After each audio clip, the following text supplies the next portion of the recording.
Hello everyone, welcome back to the channel. If this is your first time here, my name is Rita. I hope you all are doing well. If you haven't heard, the Russia-Africa Summit held in St. Petersburg just ended. And you probably haven't heard about it because our media has been virtually silent about it, and any murmurings of it that you may have heard in the media looks something like, I don't know, that Putin is trying to gain friends because he is unpopular, and how the summit was a huge bomb, and how nobody really wants to partner with Russia. But that couldn't be further from the truth.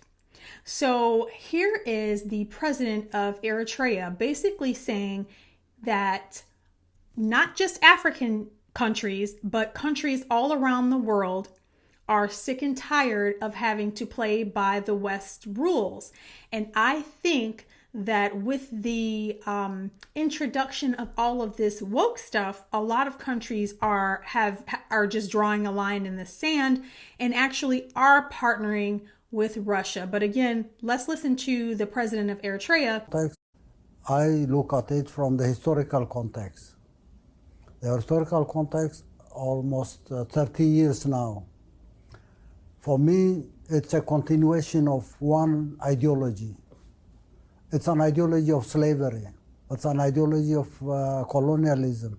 It's an ideology of neocolonialism. It's an ideology, at least in the last 30 years, we can talk about hegemony, controlling. And Russia became a target.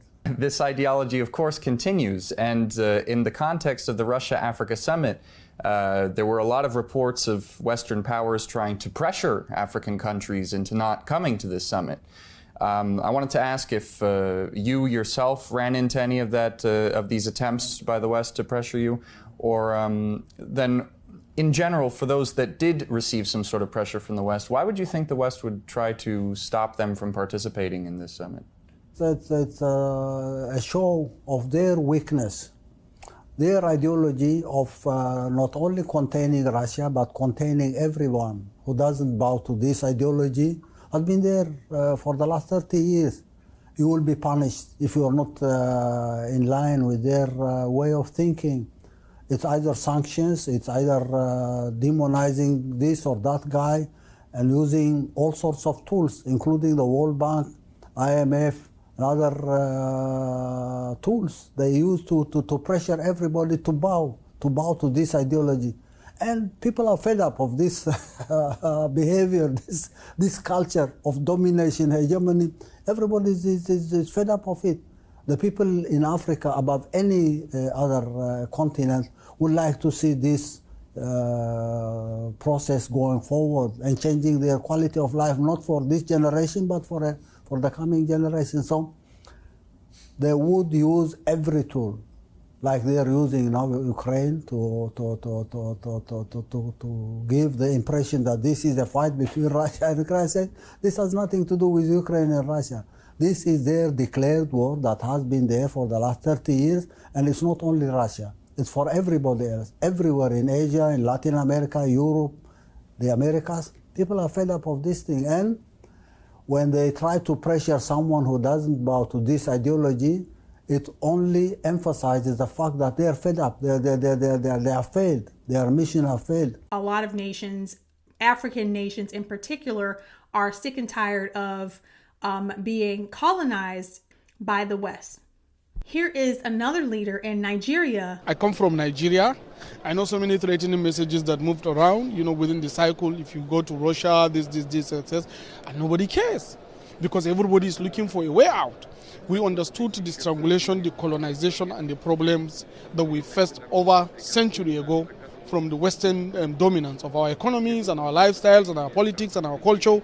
And now we have a partner that is saying, we want you to live the way you are. We want you to act the way you are. We want to trade with you based on your currency, based on your identities, based on your culture, based on your religion, based on your tradition. How do you expect a proper African to go to the West when you have this kind of offer? We have seen the commitment of Russia towards Africa, especially on the Grand Deal, We know how, the food crisis is happening all over there in Africa, and we know how Russia decided to come to the aid of Africans when we know actually that the financial strangulation that makes Africans much more poorer is coming from the West. So with all those kind of things, I believe we have great partnership. Let's just start acting. Western countries like the US and the UK and Australia and all the other, the NATO bunch have basically been strong arming lesser developed nations into accepting things like the Cotonou Agreement. And basically this agreement says, yes, we will help you in these areas of infrastructure or whatever else, humanitarian need, if you set up abortion clinics in your country, if you allow us to provide gender affirming care to children in your country. So these are the types of things that Western countries are basically saying, if you want aid from us, if you want to play ball with us, then you will allow us to set up all these things, vaccines, everything else, all of the things that we on this channel have real big problems with. All of those things are things that Western countries present to less developed nations to say, we'll help you if you allow us to basically culturally colonize your country. And Africa and some South American countries and some Middle Eastern countries are saying enough is enough.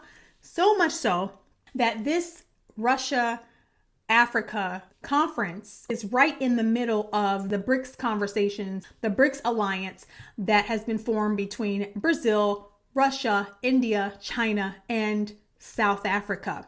What is BRICS? BRICS was created on June 16th, 2019, and it comprises Brazil, Russia, India, China, and South Africa. The alliance is taking on the US dollar with plans to launch a new currency to settle payments for international trades. The move is attracting other Eastern countries into the bloc as they want to end reliance on the dollar and promote native currencies. In addition, developing nations from Africa, the Middle East, and Southeast Asia are ready to join BRICS alliance. And 24 countries are ready to accept BRICS currency. Now, I did read another article that said that the currency is not yet ready. However, they are working on that because they are working on decoupling from the US dollar. As you heard from the Nigerian leader and from the president of Eritrea, they are completely tired of being basically strong-armed into accepting all of the trash that comes with the aid that comes from the West in order to completely change their culture. And we know what we're dealing with over here in America right now. They want to export that to African nations, Caribbean nations, all these other nations. Right is right and wrong is wrong. And for many, many years now, Western countries have deemed themselves as superior and look down their noses at other countries and then want other countries to abide by their rules, play their games. And if they don't, then they restrict aid, impose sanctions. Just see what the Biden administration did when they heard about Uganda and the supposed anti-gay law. Two questions. First one, following up on Karin's statement about Uganda and what the Secretary of State has already said. Is anything like sanctions or some other concrete measure being considered by the US side if this law should take effect? Yeah, well, first of all, big if there, right? This is the Parliament passing it. It still has some process to go here. We're certainly watching this real closely, and we would have to take a look at whether or not there might be repercussions that we would have to take, perhaps in an economic way, should this law actually get passed and enacted. And that would be really unfortunate because so much of the economic assistance that we provide Uganda. So you see, sanctions. This is what happens when you don't do what the U.S. wants, because the U.S. wants desperately to export all of this trash, flag flying and everything else, all of the trash that we're seeing in this country, the U.S., Australia, Canada, all the Western countries want to export it to other countries, and other countries, like I said, I think are drawing a line in the sand. They are trying to join BRICS. There are a whole list of other South American countries that are also going to get on board. They are already starting to trade amongst each other and build with one another. And the U.S. And the Western countries, the G7 countries that won't allow a lot of other countries to sit at the table to talk about international relations, like they have to have the upper hand, because they want all of the international trade and everything to be favorable to them being the Western countries. Because they have done this for so long, all of the other countries have said enough is enough. We don't want your woke stuff. We don't want your alphabet flag. We don't want any of that stuff. And you know what? We're just going to trade amongst sober-minded leaders that actually want to do something, who actually view each other as equals. Because as it stands, the West has not been viewing other countries as equals, but as subjects. Instead of all of the countries being held hostage by the West, these countries are getting together and saying, well, the US, America, you're on your own. We're going to work together. And if all of these countries, if everything pans out the way it's supposed to, and all of these countries get together, their GDP, their combined GDP will be more than the US and double that of the EU. So that's what's happening while our countries, the West, Australia, the UK, Canada, America, the United States, where we're all, being inundated with fake news. This is going on around the world. I hope you guys are having a wonderful week. Until next time, God bless. Ciao.